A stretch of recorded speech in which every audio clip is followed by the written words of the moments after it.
வேளாண்மை மீதும் அது சார்ந்த சூழல் மீதும் இளைஞர்கள் கவனம் செலுத்தும் காலம் இது. சமூக அக்கறையுடன் விவசாயத்தையும் சூழலையும் பாதுகாக்க இளைஞர்கள் ஆர்வத்துடன் களமாடி வருகின்றனர்.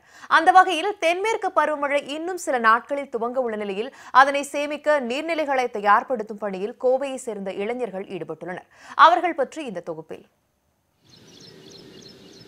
கோவையில் நொய்யல் ஆற்றை ஒட்டியுள்ள 8 குளங்கள் மற்றும் நீர்வழி பாதைகளில் ஆக்கிரமிப்புகள் அதிக அளவில் உள்ளன. அதேபோல் பிளாஸ்டிக் கழிவுகளும் குவிந்து கிடக்கின்றன. இந்த சூழலில் கோவை குளங்கள் பாதுகாப்பு அமைப்பை சேர்ந்த இளைஞர்கள் வாட்ஸ்அப் குழுக்கள் மூலம் தன்னார்வலர்கள் பலரை இணைத்து தொடர்ந்து 16 வாரங்களாக குளங்களை சுத்தம் செய்யும் பணிகளை மேற்கொண்டு வருகின்றனர். குளங்களை பராமரிப்பது குறித்து உள்ளாட்சி அமைப்புகளுக்கே போதிய அக்கறையும் விழிப்புணர்வும் இல்லை என்றும் நீர்நிலைகளில் உள்ள அனைத்து வகை ஆக்கிரமிப்புகளையும் அகற்ற அரசு முன்வர வேண்டும் என்றும் கூறுகிறார் குளங்கள் பாதுகாப்பு அமைப்பின் ஒருங்கிணைப்பாளர் மணிகண்டன். ஒவ்வொரு குளத்துலையும் பார்த்தீங்கன்னா பிளாஸ்டிக் கழிவுகள் அதிகமாக குவிஞ்சிருந்துச்சு. ஒரு குளத்தில் பார்த்தீங்கன்னா இந்த செங்குளத்தில் பார்த்தீங்கன்னா பேரூராட்சியை இது பிளாஸ்டிக் குடோனை மாற்றி குப்பை குடோனை மாற்றி இந்த பிளாஸ்டிக் குப்பைகளை அதிகமாக குவிச்சு வச்சுருக்காங்க. இதனால் இந்த நிலத்தடி நீர் தண்ணி குளத்தில் வர தண்ணி கூடி பூமிக்குள்ள இறங்காமல் இருக்குது. இதுக்கு உதாரணம் பார்த்தீங்கன்னா பக்கத்தில் இருக்க கிணறுகளும் ஒரு 300 அடி 400 அடி வறண்டிருக்கு.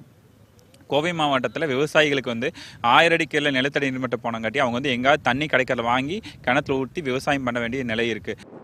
மாணவர்கள், இளைஞர்கள் மட்டுமின்றி முதியவர்கள், சிறுவர்கள், பெண்களும் ஆர்வத்துடன் இந்த பணிகளில் கலந்து கொள்கின்றனர். ஜேசிபி மற்றும் டிப்பர் இயந்திரங்களை கொண்டு குளத்தை தூர்வாறுதல், ஆழப்படுத்துதல் மற்றும் கரைகளை பலப்படுத்துதல் உள்ளிட்ட பணிகளையும் இந்த குழுவினர் மேற்கொண்டு வருகின்றனர். அதே நேரம் மேலும் பல தன்னார்வலர்கள் இந்த பணிகளில் பங்கேற்க வேண்டும் என்றும் அழைப்பு விடுக்கின்றனர். நான் இங்கே எங்கள் ஃப்ரெண்ட்ஸ் எல்லாம் வாலண்டியரிங் பண்ணுறக்கோசரம் ஒரு 16 வாரமாக இங்கே ஒவ்வொரு குளமாக க்ளீன் பண்ணிகிட்ருக்கோம். பிளாஸ்டிக் வேஸ்ட் எல்லாம் நார்மலி சண்டே மார்னிங் தூங்கிட்டெல்லாம் இருப்போம். ஆனால் இது எல்லாருமே பண்ணுறனால எல்லாத்தோடு சேர்ந்து நம்மளும் ஒரு சின்ன ஒரு சின்ன ஒரு பாகம் நம்மளால் முடிஞ்சது பண்ணலாம் அப்படின்ட்டு எல்லாத்து கூட சேர்ந்து கொஞ்சம் கொஞ்சமாக பண்ணிகிட்ருக்கோம். 16 வீக்ஸாக இது பண்ணிகிட்ருக்குறோம். நல்லபடியாக நிறைய வாலண்டியர்ஸ் வராங்க. இங்கே நிறைய பேர் திரும்ப பார்த்துக்கிட்டே இருக்கோம். இன்னும் நாங்கள் நிறைய முகங்களை பார்க்கணுன்னு நினைக்கிறோம். ஏன்னா இங்கே வாரத்தில் ஒரு நாள் செய்கிறதுனால மட்டும் இது ஃபுல்லாக க்ளீன் ஆகாது. ஒவ்வொருத்தரும் சேர்ந்து செய்யணும். அவங்கவுங்க இடத்துல இருக்கிற இடத்துல எடுத்து அவங்களே ஒவ்வொருத்தராக க்ளீன் பண்ணணும்னு நினச்சி பண்ணாங்கன்னா இன்னும் நல்லாயிருக்கும். மழை நீரை வீணாக்காமல் சேமிக்க நீர்நிலைகளை மேம்படுத்துவதற்கு அரசும் முன்வர வேண்டும். தகுந்த முன்னேற்பாடுகளுடன் எதிர்வரும் தென்மேற்கு பருவமழையை வரவேற்க மகிழ்ச்சியுடன் தயாராகும்.